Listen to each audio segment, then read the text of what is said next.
this is Dylan Moore and Nima Majur of IRETA TV, and today we're actually going to be talking about literally science and scientific method and what seems to... Nima, what's a good way to put this? What seems to be the way that the propaganda mind control machine has incorporated the concept of science to make it anti-science to control your brain. How about that? Yeah, that sounds confusing enough. Good. Was it confusing or mind controlling? I was aiming for mind controlling. Yeah, Dr. Jabs. Hi, John. Thanks for joining us. Dr. Jabs. Dr. Fauci. The Fauci ouchie, I heard it referred to as well. Yeah. What do you got here? Okay. So, before we pull that up, I'm going to hide it here for a sec. Hide. Before we pull that up, let's just kind of put this into a little bit of context, because me and Nima have been having some... We always have a lot of discussions off air, but one of the ones we talk about a lot is this nonsense of everything being proliferated as scientific, that we're just supposed to believe hook, line, and sinker, that when it comes to saying, okay, well, let me go back and really apply what I understand the scientific method to be, the whole thing just, like, everything just falls flat on its face. Well, everything, let's explain what that is. And one of the big everythings are, for example, climate change or human-induced global warming from CO2 production. Right. A big one is, say, the jabbies that came out and the COVID nonsense. Right. What's the other big one? Diet, maybe. Diet. Fluoride in the water. Oh, fluoride in the water. That's a great one. Gun control, which the CDC had to stick there. We'll get there. We'll get there. Yeah. But there are these topics that you're not allowed to question. And I mean, we've talked about the noble lie in other shows. And the noble lie is essentially, the elites get to make up something that the people have to believe because the elites understand that guides them in a direction that's good, and the people themselves aren't essentially smart enough to handle it themselves. And so we get these things that are, I mean, there's all sorts of stuff that falls under the noble lie, but what's really interesting is the stuff that falls under the scientific aspect of the noble lie. When you look at something like fluoride, right? Where, you put it in your water and it's good, makes your teeth look good. And if you question it, you're just like this crazy hobo hippie that doesn't know anything about science. If, driving your car creates CO2, which warms the earth, and it's going to kill everything on the earth. And if you question that, you're just like a redneck tobacco chewing logger that only eats hot dogs and hamburgers and light beer for his entire diet. I mean, it's just, there's certain things you're not allowed to question, and particularly when it's in the scientific realm. Fluoride hardens the brain, John Nelligan says.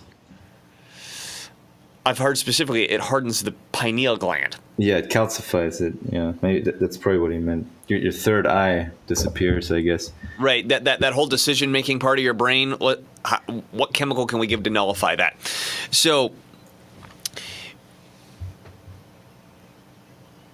when we look at science itself, right? Okay. Well, let's go along with fluoride.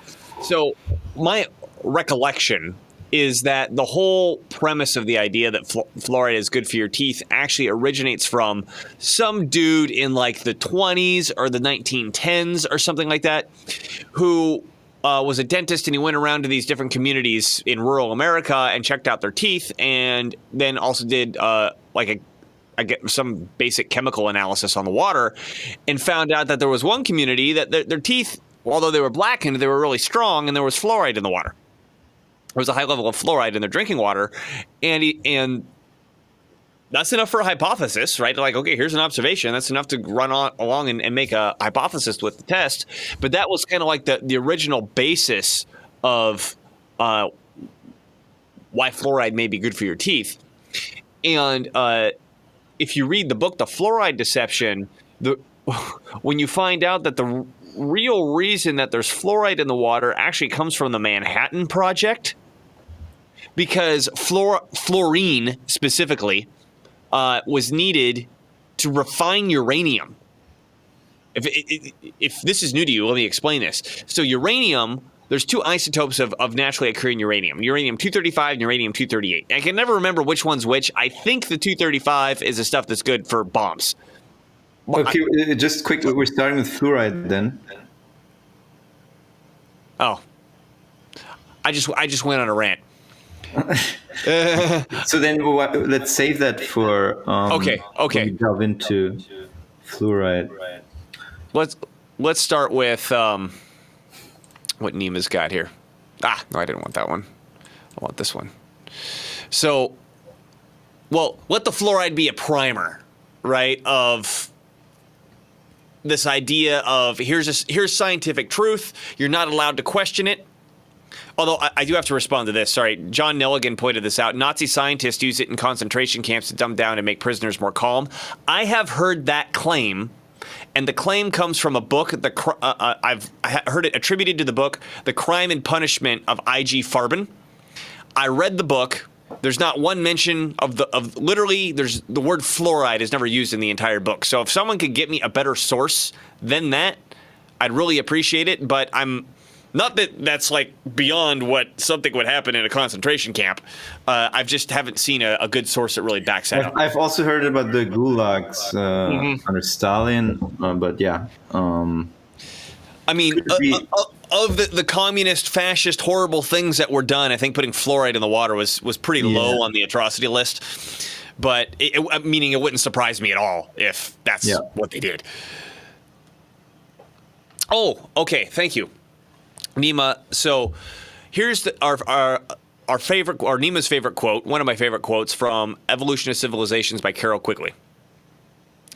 Everything is too important ever to be entrusted to professional experts, because every organization of such professionals and every established social organization becomes a vested interest institution more concerned with its efforts to maintain itself or advance its own interests than to achieve the purpose that the society expects it to achieve. I think that hits the nail on the head.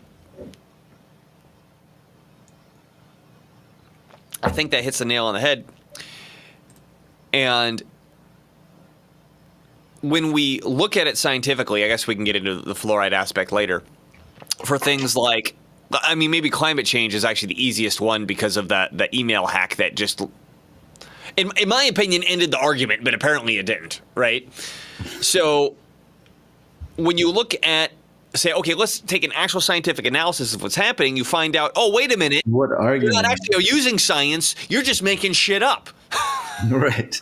Right? And so with, if everybody remembers, in 2011, the head of the climate department of the University of East Anglia, which is where the International Panel of Climate Change gets its information for climate data, Phil Jones, his email gets hacked, and we find out that he was having communications with people to hide data, particularly the medieval warming period, because that data went against the narrative that they were putting on this global warming, CO2 is going to destroy everything narrative. And how do we change the peer review process in order to keep out people writing papers who disagree with us? I mean, nothing. What screams science more than how do I hide data and make sure that people can't challenge my ideas? Okay, so that's the one we're starting with then, or what? I don't know. I was just using that as an example. I think an easy example to show that, based on Carol Quigley's quote here, that you can't entrust anything to experts. Here's this expert, Phil Jones, where it's like, oh, he's the expert who comes up with all the data that shows that the climate models and the science and everything looks good. And oh yeah, here's a picture of him. And then we look at his personal emails. Oh, damn it, I keep clicking the wrong button. We look at his personal emails, and he's like literally doing the most anti-scientific shit you could possibly imagine. But for some reason, it's 13 years later, 14 and years. anthropomorphic climate change is still, not only just as prevalent in the propaganda, policies are still made off of it. We need ESG, and we need to have a neutral carbon footprint, and we need more electric cars, and we got to shut down the oil refineries and stop drilling gas. And even though it's, I don't even know how upset to get at it. Nima. Yeah, it is very upsetting and annoying, but it's an agenda where objectives have to be justified with excuses. So it doesn't really matter, how shoddy and crappy and infantile the excuses and the stories are. As long as it can be said, here's the scientist, put a white lab coat on him or something. Here's the scientist, therefore it's authoritative. And if you question it, you're questioning. I mean, obviously you're questioning science, but it's more like you're questioning the way in which people objectively understand the universe. Right? Yeah. And I mean, talk about a powerful title or a powerful position to hold in terms of being able to shape people's narratives and shape the way people think. Yeah, I was going to get to that as well, with the invention of propaganda, or PR as it's known today. As we know, Edward Bernays, the founder of propaganda, essentially, has written a book about that, and I happen to have it right here. But yeah, I'm just trying to figure out which topic we're going to start with now, because I thought we were starting with the mask story, and now. Oh yeah, sorry, Nima. Okay, let's go to the mask story, because that's the most recent example. So Nima finds this mask story. He's going to pull it up here in a second. And I just thought the story was so bonkers. Not that it's surprising to us, right, that the mask mandates were nonsense and all that, but the ideological approach of the people behind that whole spin, and how they basically harassed and assaulted very credible scientific institutions, themselves being complete amateurs and idiots. But we have the story here. So so the story is how the NYT undermined mask evidence. Leaked emails reveal how scientists were smeared. Amid the storm of US election headlines in recent weeks, a snippet of news began bubbling up on social media that only a few years ago would have whipped up a frenzied media hurricane. President Biden had tested positive for COVID, blah, blah, blah. Listen to the scientists. Support the mask, Biden said at a campaign rally 4 years ago, berating Trump for not wearing a mask after he had caught COVID. So we all remember this time where you didn't wear your mask properly over your nose, and there was always some asshole somewhere telling you to pull your mask up over your nose. Those are, in my opinion, and you're going to catch COVID. You're just going to catch COVID if you don't it's not over your nose. So those are, by the way, easy to sort out. The worst people in the world are those people, in my opinion, who told us all to pull our masks over our noses. But anyway, so there's this article, this email leak that has come out recently, where the debate over mask effectiveness took an odd turn last year, so that would have been 2023, when ardent mask advocate Zeynep Tufekci wrote a New York Times essay claiming the science is clear that masks work. Tufekci's piece denigrated and belittled a scientific review by the prestigious medical nonprofit Cochrane for concluding that the evidence is uncertain.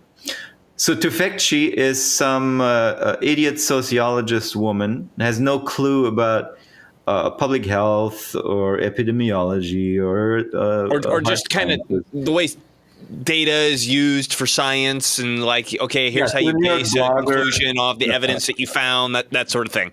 A New York Times blogger influencer who basically took it on along with the New York Times, I guess, to start bitching about this Cochrane study. So, shortly after Tufekci published her essay, Cochrane's editor-in-chief, Carla Soares-Weiser, dashed out a statement to assure mask advocates that Cochrane would update the review's language. Cochrane reviews are widely considered as the gold standard for high-quality information to inform medicine, and their process is laborious with multiple rounds of internal checks and expert peer review. Having Cochrane's head make a personal pronouncement about a published review is unprecedented, akin to having the executive editor of the New York Times write an essay expressing personal opinions about one of the paper's own deep dive investigations. Don't keep reading. We got to flesh that out. That's so incredible. Yeah. So Cochrane makes a scientific publication.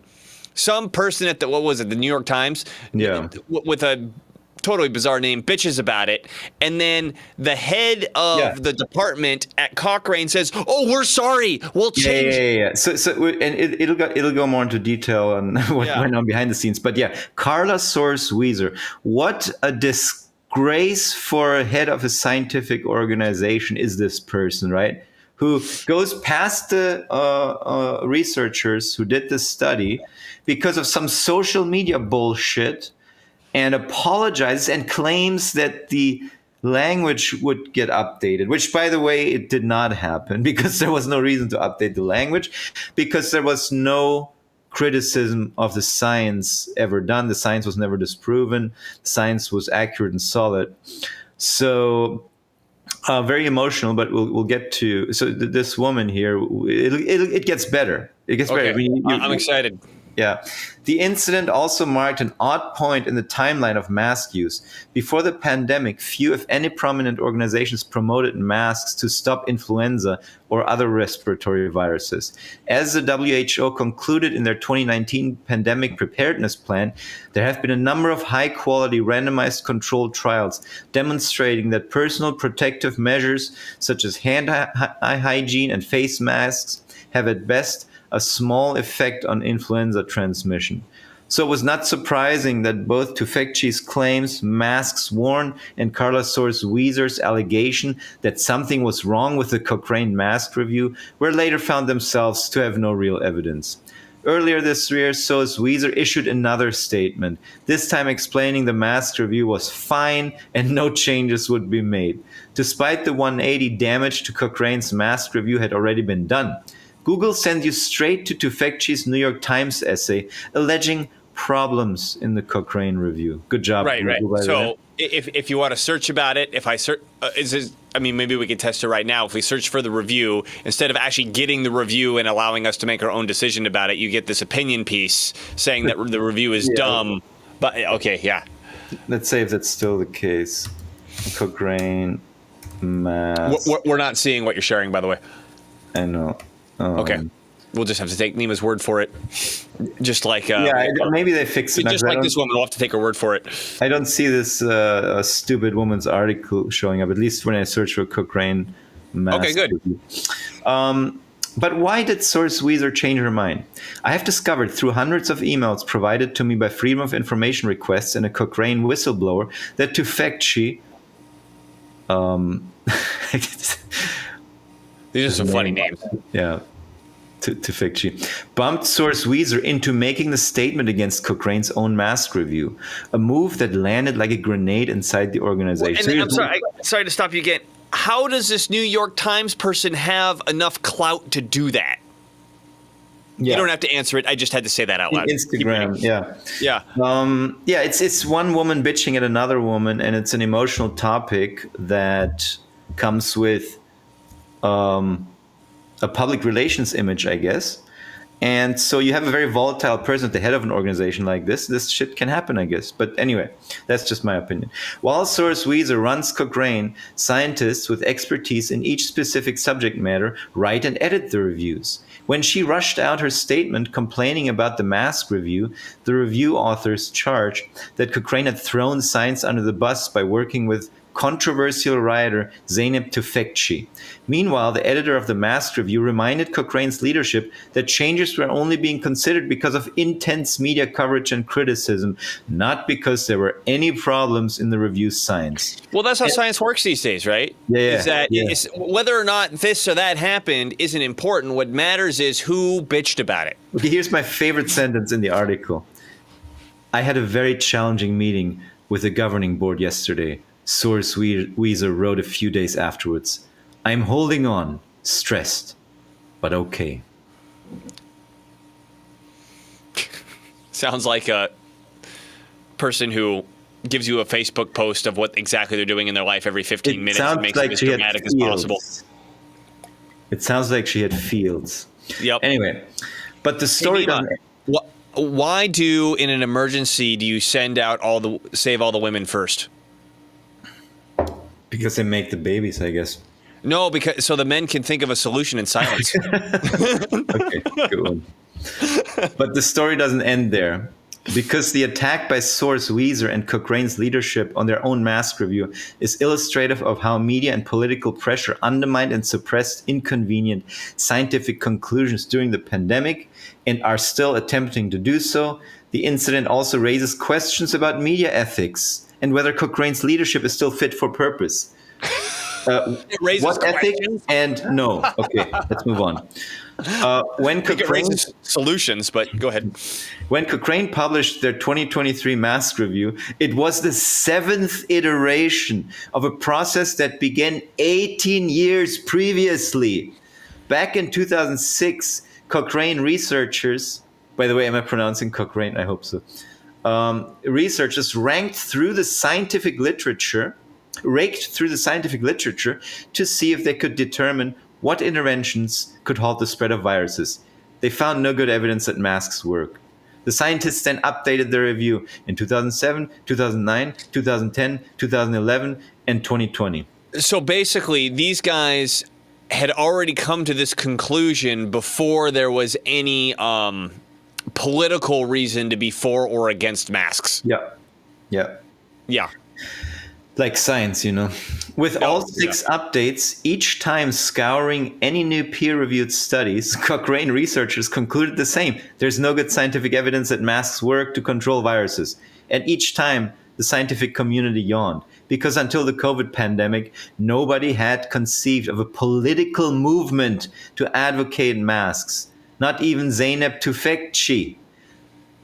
This is this stupid woman in 2020.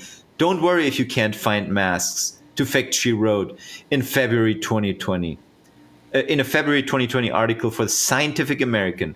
For non-healthcare people, washing your hands often, using alcohol-based hand sanitizer liberally, and learning not to touch your face are the most important clinically proven interventions there are. Promoting the article on X, Tufekci reiterated this point. Clinical studies show hand washing is the crucial step, not masks. But the following month, a New York Times media reporter praised Tufekci for reversing her former opinion on a March 1st tweet storm.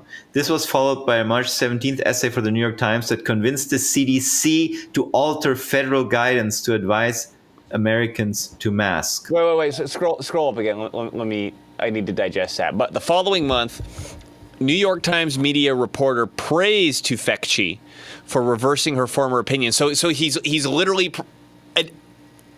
noticing or confirming, acknowledging that you had that opinion before. You have done a 180. I praise you for that 180.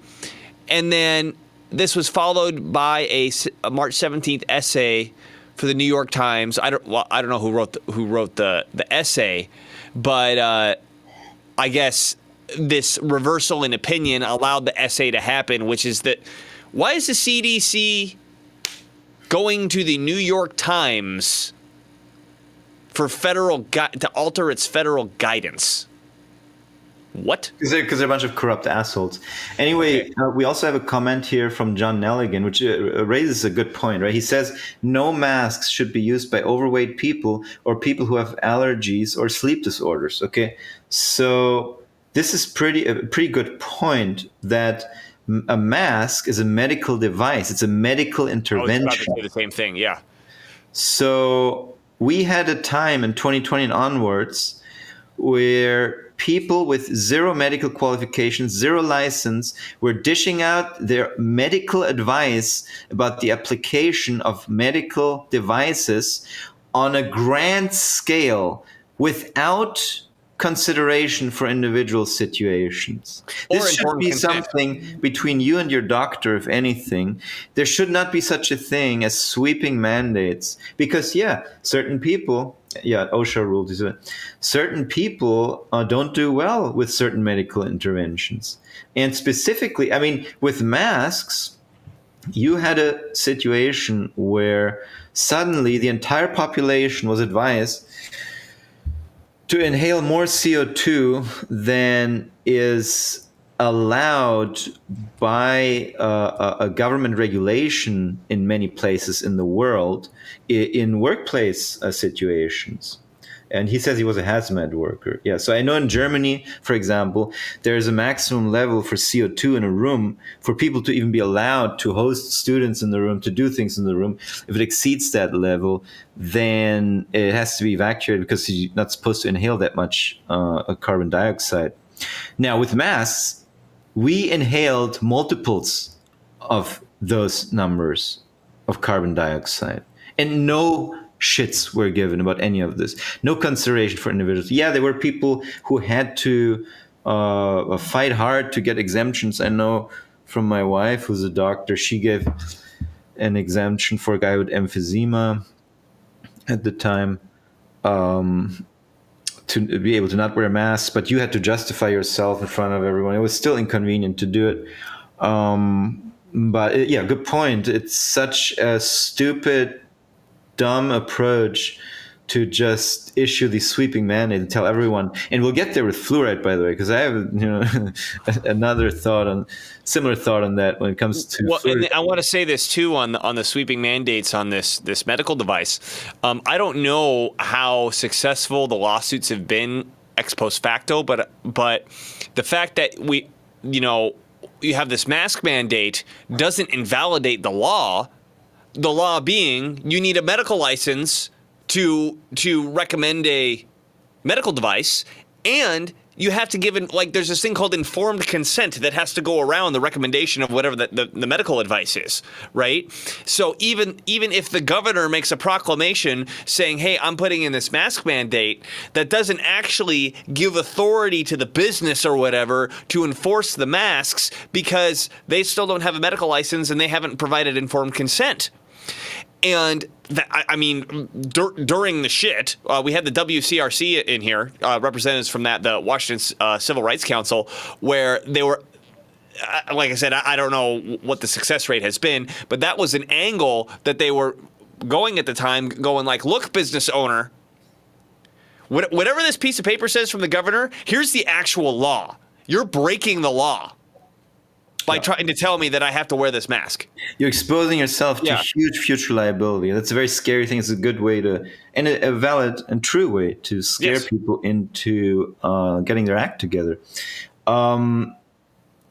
Also, even if you have a license, it's actually kind of worse. If you have a license and you issue sweeping recommendations without a one-on-one with the patient, without informed consent, you lose your license in many cases. Like, for example, if you're a psychiatrist or a psychologist and you psychoanalyze people from a distance, you lose your license to practice psychology or psychiatry.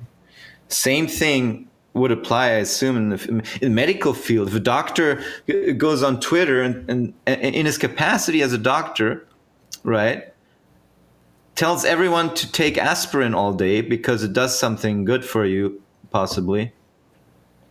Like this was actually the case. They used to claim that it was a preventative against heart failure or heart attacks for certain people. But if you go out and just tell everyone to take something, you lose your license. And that should have been the same thing with the mask mandates.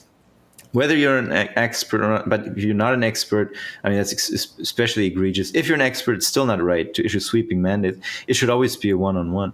But that's what they want to get around, right? Because a one-on-one thing is annoying, right? Because I'm always for, okay, you say the speech has harmed you, then sue that person, take the person to court and prove it in front of a jury.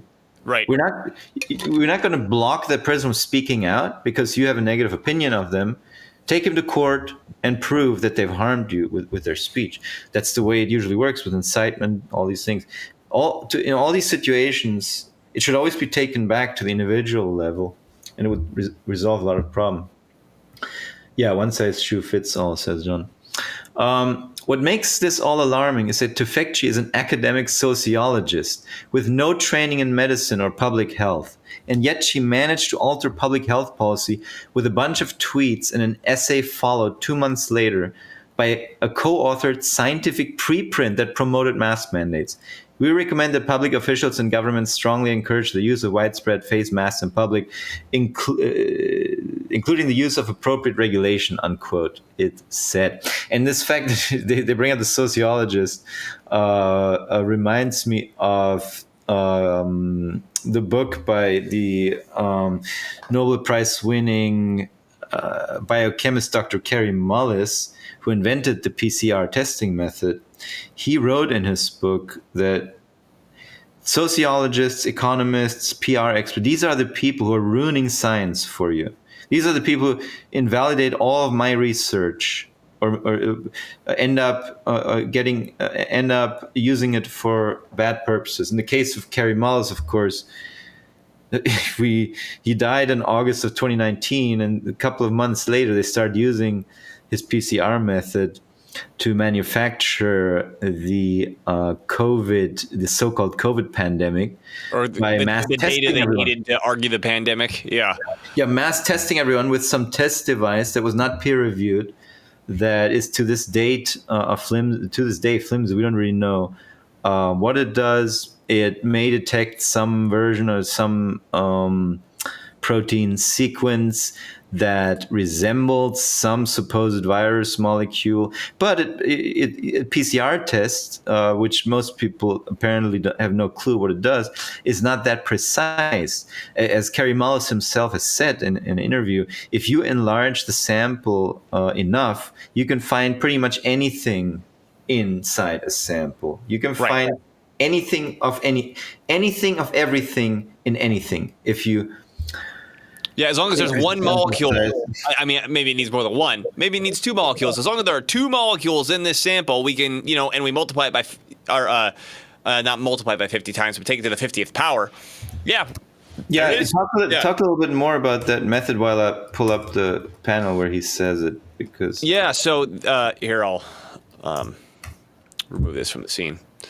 And go like this. So with the PCR test, what it's essentially doing is it's copying stuff. So if you have a molecule and the molecule looks like whatever, well, you can't see it. It's too small. You got a sample of red stuff or a sample of white stuff. Like is what we're looking for in there or not?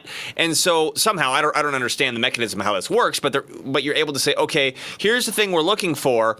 Go into that sample and start duplicating that thing. And each time you duplicate it, I mean, this is how an exponential function works. If there are two molecules and you have 4, then you have 8, then you have 16, then you have 32, then you have 64, then you have 128, then 256, then 515, and 1020. No, I got the number. I got my number screwed up. But 516, 1032. Yeah, I think I got it right. 2064. The point being is that at some point, as you keep doubling, the numbers get really, really big. Now, when the PCR, before people started getting hip to this in the PCR tests, is the PCR testing during the COVID pandemic was not indicating how many times the sample had been doubled. Because, like I said, if you start getting up to, we doubled it like 50 times. Like the appropriate range is something like 27 to 30. I can't remember off the top of my head. Fauci himself said that if you go past 30, then the results are meaningless. The results are meaningless because there's a molecule of something in that blood.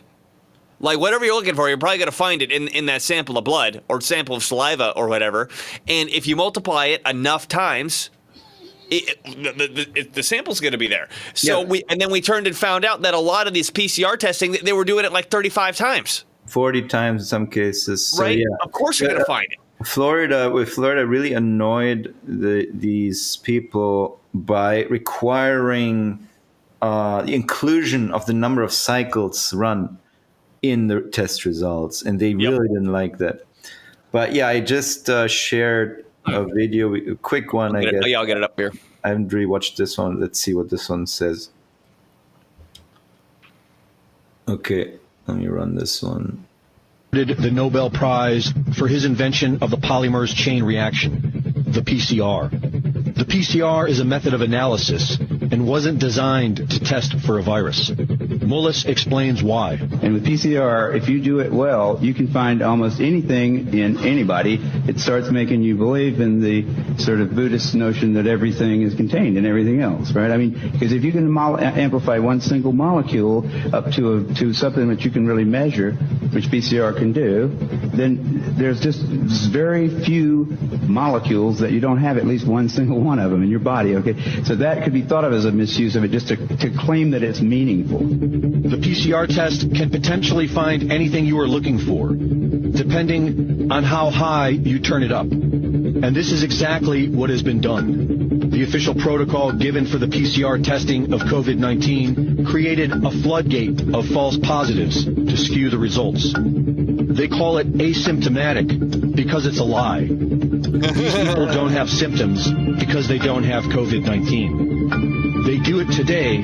because they've done it in the past and always gotten away with it. 30 years ago, Anthony Fauci, head of the NIH, made a name for himself by pushing for higher doses of the deadly drug AZT, an old cancer chemotherapy too dangerous for approval, onto AIDS patients. Kary Mullis was hired to measure HIV in people's blood samples with his PCR. He was working under the premise that HIV was the probable cause of AIDS. But when he went looking for the proof, he found there was none. They just made it up. What is that paper? Who do I go to for that? And I looked around. I asked a couple of virologists at that company, and they said, no, you don't have to reference. I said, I have to reference that because I don't know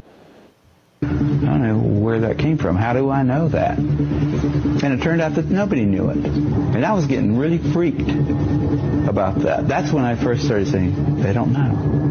Nobody really knows. This whole thing is a big sham. Mullis pointed out how the CDC was losing money and how the HIV-AIDS connection brought their profits back in the black, and how the men at the highest levels were all in on it. Kary Mullis knew these men were dangerous. They don't want people like me walking up and asking them those kind of questions, and they're willing to go to great lengths to prevent that.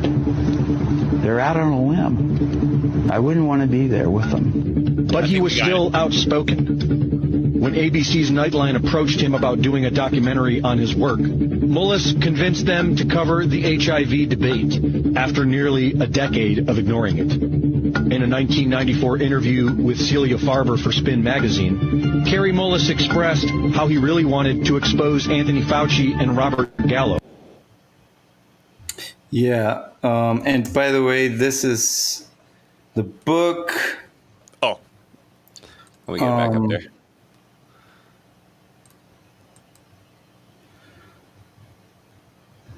Dancing Naked in the Minefield. Yeah, where he talks a little bit more about HIV/AIDS, the HIV/AIDS scam. It was in many ways a precursor to the COVID scam, perpetrated on a smaller population, and they started experimenting on people with AZT. It was a huge disaster. People started dying from getting super sick and dying from AZT, obviously. And the excuse is that, oh, but we don't use it anymore. Sorry, we made a mistake. But still, we have tons of great HIV treatments that you should all be taking. And so the scam continues to this day. But it was really a test run almost for COVID-19, because COVID-19 was deployed on the entire population, basically. It was used to harass and inject and a guinea pig the entire world population.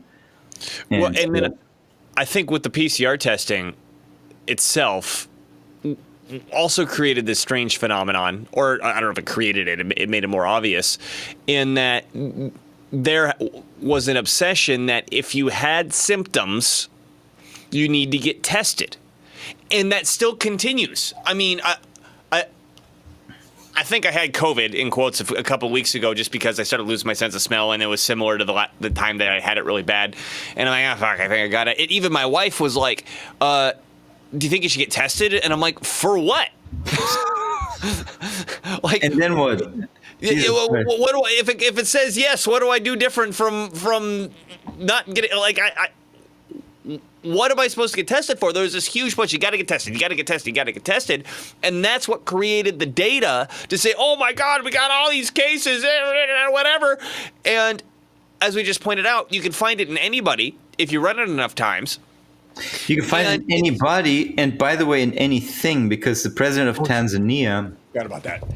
He ran the test on a papaya and on a goat and a rabbit. A Coke.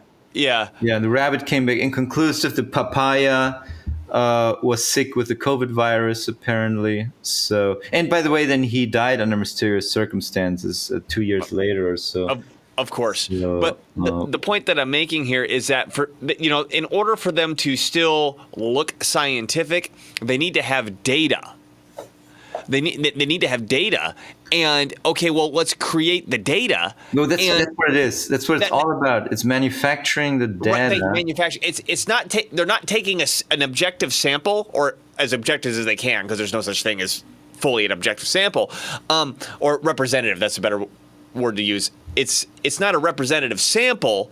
It's creating it. And in fact, let me be more clear about that. So I used to work at an oil refinery, right? I was in the laboratory. And when we would, I mean, I'm sure you've seen a refinery that have those huge tanks, and they could be all sorts of stuff. There could be crude oil, there could be gasoline, there could be diesel, there could be all sorts of stuff in these tanks. And if you want to test what's in them, the refinery understands that tank is so big that what's on the top of the tank might not be the same thing as what's on the bottom of the tank.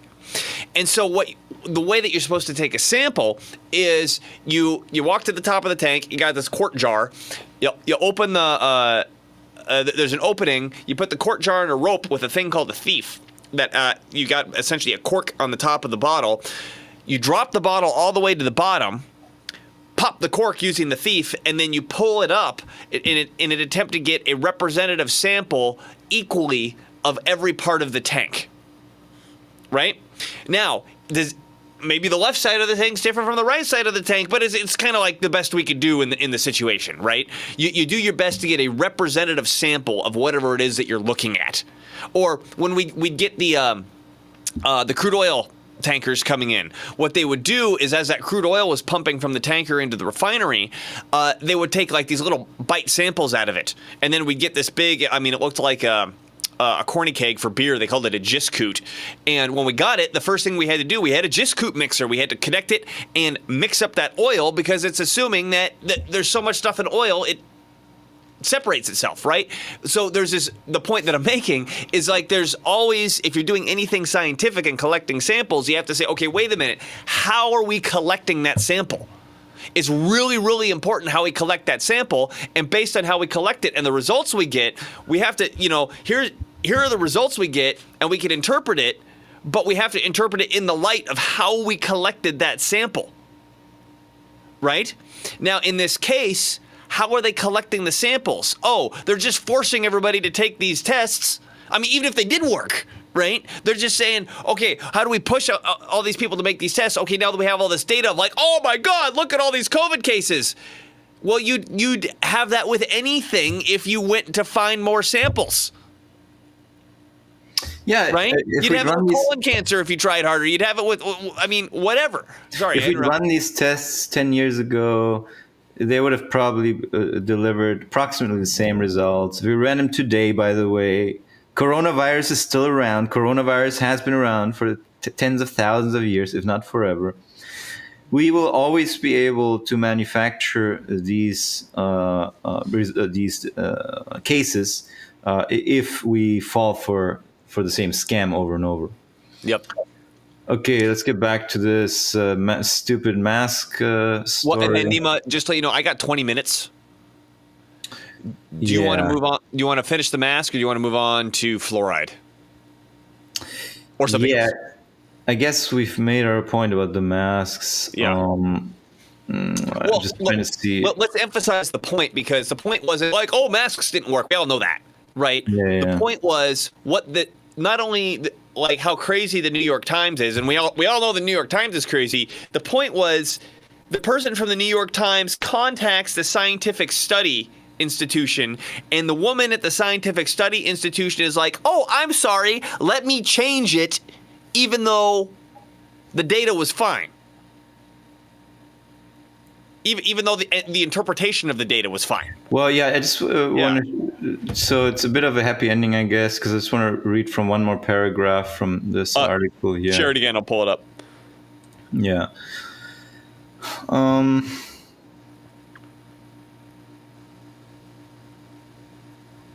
By the way, just to show you kind of the mindset, this Tufekci woman who basically bullshitted these institutions into scrambling. She says here, I never thought in a million years I'd be writing something that basically said the World Health Organization, CDC, and medical establishment in the United States and Europe are wrong, she told the paper. But one tiny obstacle stood between Tufekci and full acceptance of mask mandates, Cochrane. When Cochrane released their mask update in January 2023, which again said the efficacy of masks was uncertain, critics of pandemic policies naturally used these scientific conclusions to cast doubt on mask advocates. Mask mandates were a bust, wrote the New York Times columnist Bret Stephens, citing an interview with Tom Jefferson, cool name by the way, the lead author of the Cochrane Mask Review. Those skeptics who were furiously mocked as cranks and occasionally censored as misinformers proposing mandates Yeah. were right. Thank you. Yeah, I guess. It keeps going and going and going. Yeah. But the point's well made is that people who Even do reached good highest science level- are thrown out the window. Source readers action reached highest levels of British government, blah, blah, blah. But yeah, let's. I think I've read enough of this ridiculous story. Let's see what is next. Well, we could discuss. We could discuss fluoride. We could discuss the CDC's gun violence studies. Yeah, let's go to the CDC's gun violence studies. I mean, I'll just quickly mention on fluoride, it's a similar story where there's this mainstream opinion that fluoride is good for your teeth, and that leads us into, okay, now we have aluminum smelting, steel industry, phosphate fertilizer industry, industrial waste that contains a lot of fluoride, and all sorts of other toxins getting pumped into trucks and sold to municipalities and counties to stick in their water, and now it's medicine. Yeah. Right. It's just, and then like turning poison medicine, but that's in the fluoride article. They go back to the. Sorry, Nima. Go ahead. No, I'm saying that's in the fluoride article. If we can get there, so let's hustle a little bit. Okay. What do I want to share? Okay, so this is where is it? Okay, so there's a Forbes article which is a little older, but I want to lead with that. Because CDC, because I guess it kind of makes sense, right? CDC is about health and health hazards, so they did a gun study, and this is here from Forbes. In particular, a 2013 study ordered by the Centers for Disease Control and Prevention. So this is under the Obama administration, the gun-grabbing Obama administration. They wanted the CDC to produce a study. conducted by the National Academies Institute of Medicine and National Research Council, reported that defensive use of guns by crime victims is a common occurrence. Almost all national survey estimates indicate that defensive gun uses by victims are at least as common as offensive uses by criminals, with estimates of annual uses ranging from about 500,000 to more than 3 million in the context of about 300,000 violent crimes involving firearms in 2008. So basically, guns are used to defend lives more than they're used to murder people.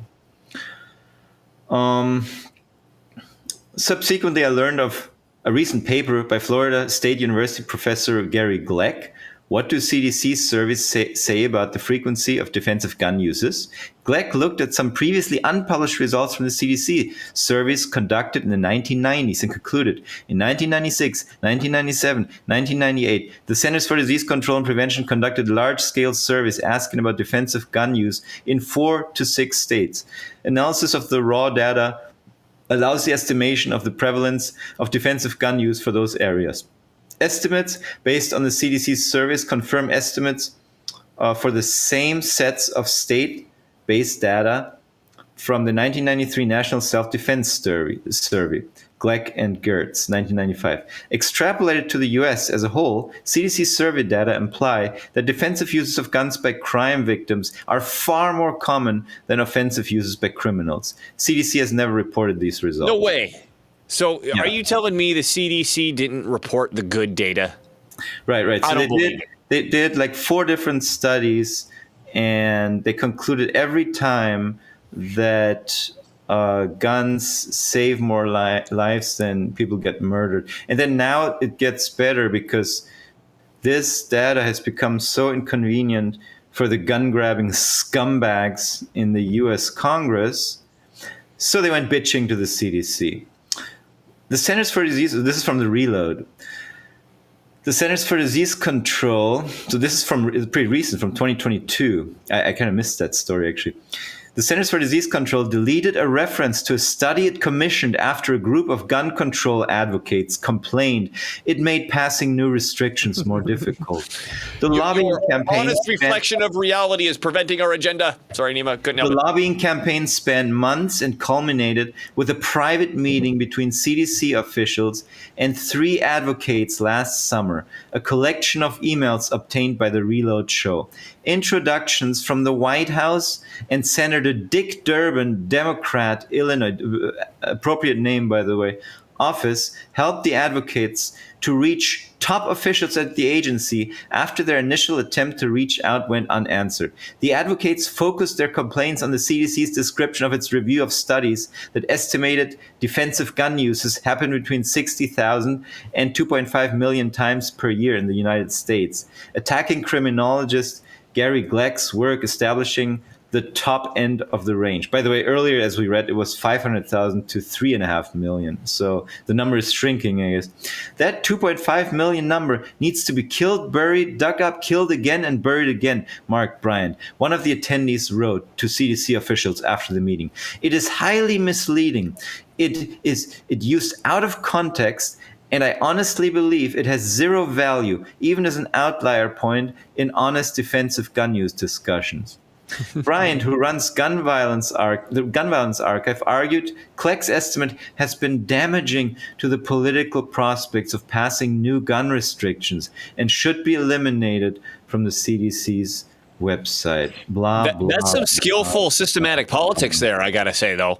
They understood that, hey, we need to, this isn't just a matter of us jumping up and down saying, hey, congressman or senator, you need to vote for this. They said, oh, here's the thing that is preventing us from getting this passed. So we're going to leverage the representative or the senator in order to Dick Durbin, put pressure on the agency to get this changed. So then, it was smart, good move. Whatever. But it's just goes to show you, when these people tell you about listen to the science and this science and that science, blah blah blah. They don't like if the science doesn't fit their goals, their agenda. They do their utmost, and they have the power to erase that science from existence. So, or they end up referencing only They erase data, right? They end up They'll referencing. go in and adjust data to make it fit their They end goal. end up Yeah. referencing the experts who agree with them and ignore the experts who disagree with them. That's how it always works, right? What RFK Jr. said, he's argued against Monsanto in court, and he had his experts, and they said one thing, and Monsanto had their experts and said another thing. So just because an expert said something, just because a scientist said something, it doesn't mean anything, right? You can hire shills who are scientists for either side of the story at any point in time. Well, this might be a good idea to talk about how hard actual science is. How much time do you have? I don't know, 10 minutes. Okay, so we still got fluoride and climate change. RFK Jr. for president from John Nelligan. I do want to point this out because and I've got a personal story about this. When we talk about, okay, what is the science? What is the data? It's actually so difficult because the data can be manipulated so easily, as we keep pointing out, for someone to throw their hands up in the air and they say, oh, what, all science is just junk then?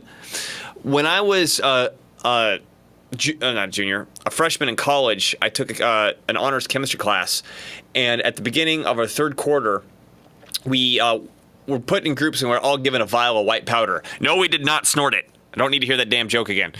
We were given a vial of white powder, and throughout the course of the class, we were to do these instrumental analysis tests on that white powder. By the end of the quarter, write up a report to say, here's what we think the powder is. And in that quarter, we learned about error, right? So if you use a pipette or you use a beaker or you transfer something from here to here, there's actually a way to calculate the amount of error. Okay, this is 5 milliliters plus or minus 2% error, right? And every time you use it, there's a way to calculate and multiply that error out. And how many times you run the test also, okay, we're going to run it once. Well, you have a ton of error versus I ran it 100 times and I came in similar numbers, so the error is lower. By the time we got to the end of the quarter and we're all writing our reports and we did all our calculations for error, we were all getting numbers like, hey, this is 50% potassium chloride plus or minus 150% error. This is 25% magnesium oxide plus or minus 80% error. I mean, everybody's report was like that. All of them. And the point of the exercise was to show, like, you thought you went and collected this data. You thought you went and figured this out. You thought you went and found that out. You actually, like your range of error is so crazy, you have no idea what you just found. And what they were hammering into us is like, this is hard. And like when you collect data, when you collect samples and you run stuff, you have to be impeccable with every step in order to make a claim for what's actually happening in reality. I think the easiest litmus test is if science is used to force you to change your life, it's probably bullshit. I like that. Yeah, because it's never supposed to be used, at least if it's done on a sweeping level, right? Now, if there's a court case with a jury present and everyone zooming in on an individual case, then I can justify the use of scientific methods here and there, even much more so. But if the science is used to establish sweeping laws that apply to everyone in order to control you, it's probably bullshit. I think it's probably the easiest. And you don't have time to look at the data. You don't have time to look at this, how the samples. Nor do they even want you to. Yeah. I remember New York Times wrote, "Do not do your own research. Listen to the experts." Yes. During the Kufit scam. Okay, so I shared another story, which finally we're here, fluoride. So I thought it was interesting that The Guardian wrote this 20 years ago. A kick in the teeth. It was hailed as a harmless chemical that would prevent tooth decay, but a new book claims that fluoride could be linked to serious health problems. So that's the fluoride deception. And I just want to read a particular paragraph or two from this one. So Many believe that the effects of fluoride on teeth, beneficial or otherwise, are irrelevant. What matters is the accumulating research evidence that fluoride may have serious adverse health effects. However, the government wanted to extend fluoridation schemes ostensibly to benefit those in poorer areas. Right, who supposedly can't afford the dental care, right? Because they want you to have nice teeth, you understand? The people who carpet bomb third world countries and force inject you with pharmaceutical gene juice want you to have really nice teeth. Yes. However, the government wanted to extend fluoridations, blah, blah, blah. So it set up the York Review, so this is from the United Kingdom, to allow leading scientists to examine the issue. One of the review's conclusions in September 2000 was that there had been surprisingly little research into fluoride's harmful effects, and emphasized the need for high-quality research, specifically into the possible links between fluoride and infant mortality, congenital effects, and IQ. A subsequent inquiry into fluoridation by the Medical Research Council recommended an updated analysis of data on fluoride and cancer rates, but concluded that there's no evidence for any significant health effects on the immune system or reproductive and developmental birth effects, and no specific research is recommended, although it is appropriate to keep the area under review. But no research. Don't research it. Research should always be recommended. Right, right. I mean, it's so obviously Yeah. manipulative. No, don't look into that. It's let's not worry about that. So this is now it gets to the book "The Fluoride Deception" by Christopher Bryson, and we're getting into what Dylan was talking about earlier here. In fact, in the 1930s, the very first researcher into fluoride. Oh no, here. Let's start here. Bryson, who has had the advantage of access to recently declassified files, concludes that fluoridation is a triumph not of medical science, but of U.S. government spin, adding that the very same professionals and institutions... Oh, I'm sorry. The very same professionals and institutions who told us that fluoride was safe said much the same about lead, asbestos, and DDT, or persuaded us to smoke cigarettes, like this scumbag right here, Edward Bernays. You're supposed to put the nephew. fluoride in the cigarettes. Now you're getting good stuff. Ideally, yeah. Yes. So With an asbestos filter. and of course, Edward Bernays, the famous scientist and inventor. Oh wait, no, he didn't do any science. He was a PR master. PR master. Everybody in PR has this book on their shelves, by the way. Everyone is worth their salt in PR. In fact, in the 1930s, the very first research into fluoride, a Dane called Kaj Roholm, specifically advised against exposing children to fluoride. But his work was soon buried. Bryson links the subsequent discovery that fluoride benefited teeth with research paid for by major U.S. industries that needed to be able to defend lawsuits from workers and communities poisoned by industrial fluoride emissions. In 1955, farmers in Oregon took Reynolds medals to court alleging harm from fluoride emissions. The key medical experts for the farmers were Donald Hunter, an English specialist in industrial diseases, who told the court that fluoride was particularly dangerous because it was an enzyme poison, and Dr. Richard Capps from Chicago, who gave evidence that fluoride displaced iodine in the body, thus leading to thyroid dysfunction. The farmers won a sensational victory, and U.S. industrialists were shaken. Dr. Robert Kehoe, whose work was funded by major U.S. companies, resolved, according to Bryson, to create a new medical orthodoxy that would be unassailable in future court cases. Kehoe set up an experiment with beagles, with the dogs breathing in fluoride. The results were alarming and showed that fluoride traveled rapidly from the lungs into the bloodstream, causing significant harm. Lawyers from major U.S. companies received copies of the dog study. Needless to say, it went no further. Until Bryson found it, no one knew of its existence. The drive to encourage public acceptance of fluoride was handed over to Edward Bernays, known as the father of PR, or the original spin doctor, and the man who helped persuade women to take up smoking. You can get practically any idea accepted, Bernays explained. If doctors are in favor, the public is willing to accept it, because a doctor is an authority to most people, regardless of how much he knows or doesn't know. Remember the ads from the 60s with doctors smoking cigarettes? 76% of doctors recommend Camel. Have you ever seen those hilarious ads? We don't have time to show them now, but look it up. Doctors recommending camel.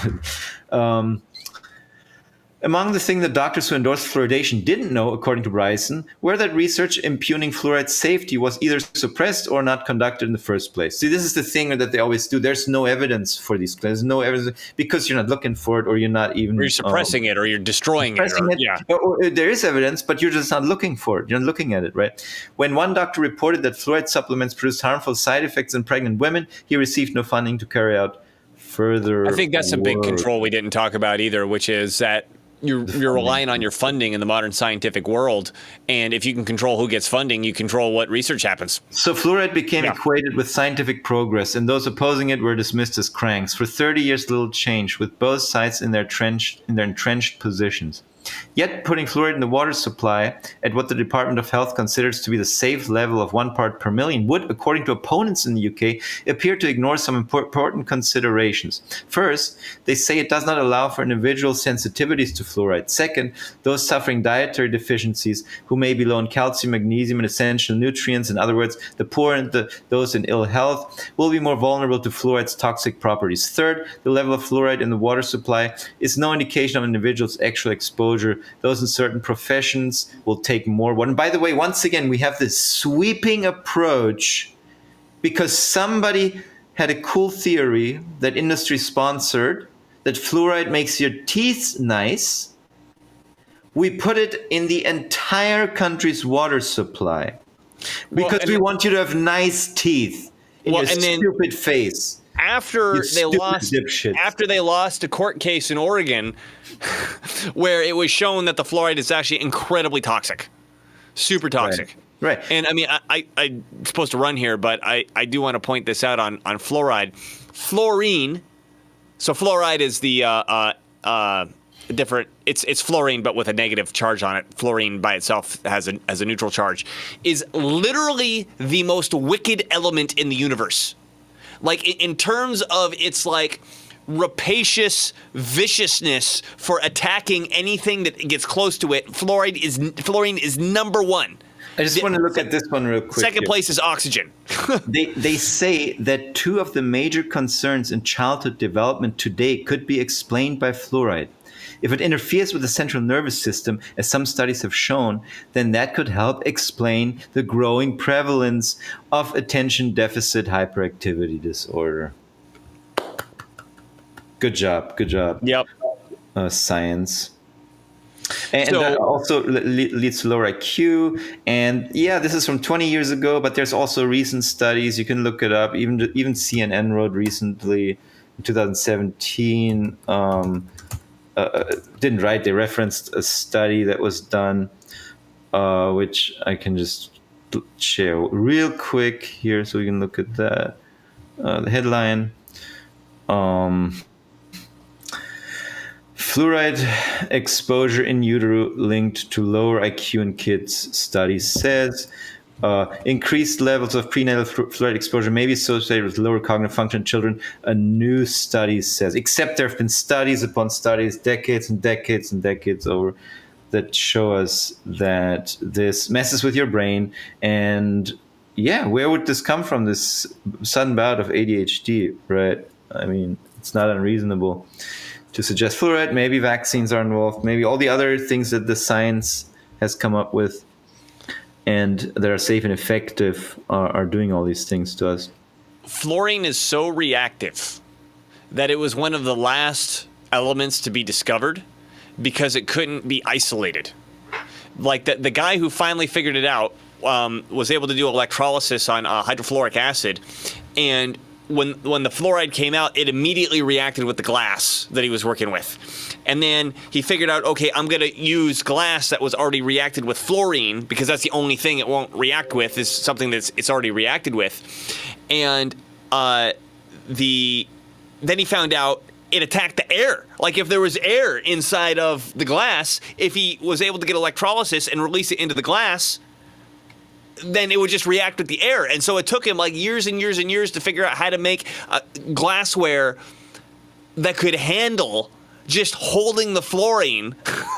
See, I said fluoride the whole time, I meant fluorine. Just holding the fluorine the whole time. Are you sharing the screen that I just shared? Oh yeah, this is what I found the other day.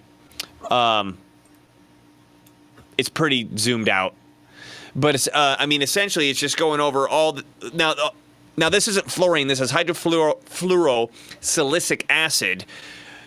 I'm supposed to be getting off, and you got to get me not shutting up here.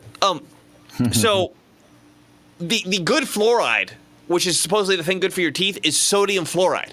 That's not what they're sticking in the water. What they're sticking in the water is industrial waste from the aluminum smelting industry, the steel industry, the phosphate fertilizer industry, and such. And the majority of it is this chemical hydrofluorosilicic acid. Hydrofluorosilicic acid, yeah. And what I found funny about it is, right, DOT hazard label, corrosive. Uses fluoridation of drinking water. And etching Hydrofluoric glass. acid is commonly used to adjust fluoride levels in water supply, helping prevent dental cavities, of course. Handle with care due to its acidic and corrosive, can't read the next word because the console is over.